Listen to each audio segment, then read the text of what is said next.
Hey, are you a mom who's in constant power struggles and dealing with chaos with a child who's been diagnosed with behavior disorder? I want to talk to you today about how slowing down can reduce stress and improve cooperation.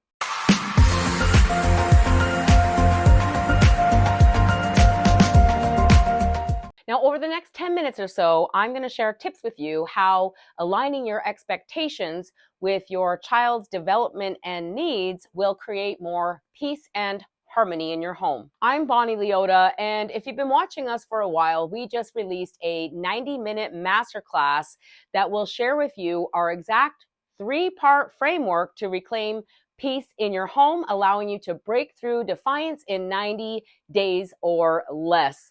The link is in the description below. Are there times that stress you out because you're on a timeline and you need the kids to hurry up and get their things done as you rush out the door completely stressed out?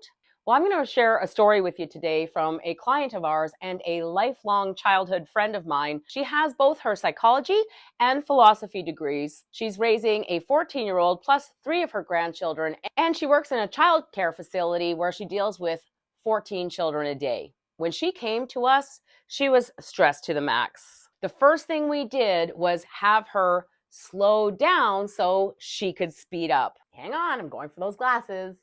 And just to share with you, she's on day 60 of a 90-day program.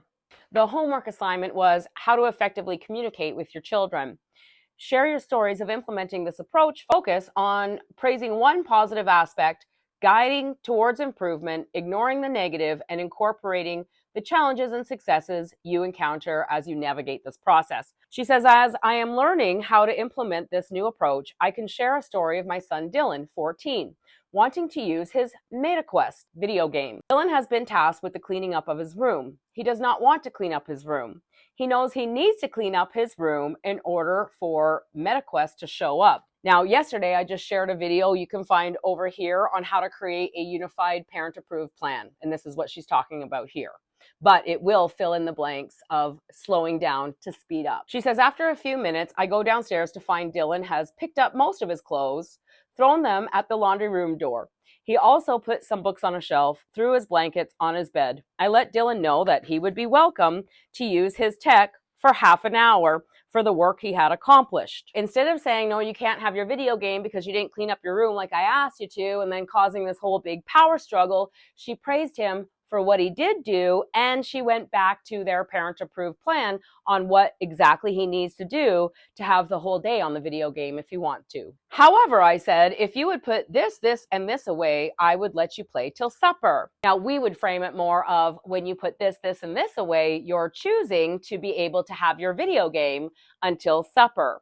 We're still working through a few mindset shifts here. I followed up with adding a couple of more things that would give him the rest of the day. He had me come check a couple times, but Dylan ended up earning use of his MetaQuest for the rest of the day. I got the satisfaction of Dylan was able to clean up his room without tantrums, arguments, etc. Everyone won. Now, when you create the right environment, you start at 0 and add, it works way more effectively than giving everything up front and then begging him to clean his room. Doesn't that just make so much sense? Now, that right there is the power of patience. It allows you to become the calm, strong leader that your children need you to be, rather than their dictator coming in the enforcer of the rules. As you're wrapping your mind around this whole starting at 0 and adding through life skills training, role play, and writing out clear expectations for your children, rather than coming in with consequences, we need to create proactive parent-approved plans based on the developmental needs of your child. Now, Dylan might be 14, but when she started the 90-day parenting challenge at day 1, we brought her back to the 2 to 4 box, which means the first things we're going to focus on is, number 1, how to get mom's attention. Do you want them to hold their hand up, make eye contact, stand at attention stance, nice and patient, just like you would at a customer service department? Or are they getting your attention through negative activities, yelling, screaming, throwing things? So that's number 1. Number 2, we would work on self-control, how to control and master your own emotions. And that is going to begin with you. Do you see my t-shirt? It says, I'm not just any mom, I'm a Creating Champions for Life mom. There's a huge difference between mainstream parenting, reactive, and Creating Champions for Life parenting, proactive. One flows against the river and one lets go of the oars and goes with the flow. Now, if you've never done proactive parenting before, some of what I'm talking about here might be like a different language. You might not understand it, but I promise you this, if you stick with us and learn what we have to show you, your life will be positively impacted now and forever. Because trust me, the children don't turn 18 and leave. They turn 18, multiply, and come back home to you, their leader, their big kid trusted advisor, as long as we have created a close connection and have a trusting, loving relationship with them. Now, the third point that I want to make today are the benefits of slowing down. You see, your child, if they're 5, 7, 10, 15, well, they need to process what's going on in this world. And if we have created a parent-approved plan where they can have 30 minutes, an hour, or 3 hours on their video game, depending on their output, then we can just sit back and wait for them to process and to engage. You see, Kay didn't go in guns a-blazing going, oh, you have to do this and you have to do that. She was saying, are you choosing 30 minutes of the video game, or would you like to have more? Because if you want to have more, all you need to do is this, this, and this. And she did not nag him, remind him. He ended up showing up with all of his work done. He got what he wanted. She got what she wanted. No power struggles. So sometimes we just have to sit back and just believe that our children are capable and believe that they can rise to the occasion, because whatever you believe about them, they're going to believe about themselves.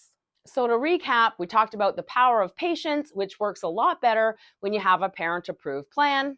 As we're making our plans, we want to come in with understanding of where they're at developmentally, and we want to go back to the very beginning, how to get mom's attention, practicing self-control, and perhaps how to speak to you in a respectful manner. All of these things must be shown through role play, not talked through with your words, because they can't see the world the way that you do. So just like some of what we share might go over your head, some of what you're sharing is going over your child's head. You think that you're teaching them, but really in reality, they have no idea what you're saying. And thirdly, the benefits of slowing down so you can speed up. Take a step back, mom, dad. Believe that your child can cooperate. They can practice self-control. They can speak respectfully, and they can do the things that you need them to do without even being asked. And yes, we've seen the most amazing transformations from the most disruptive behavior to the most healthy, happy, and cooperative kids. Now, if you missed the video that we did on how to create a parent-approved plan, you can just click over there and watch it.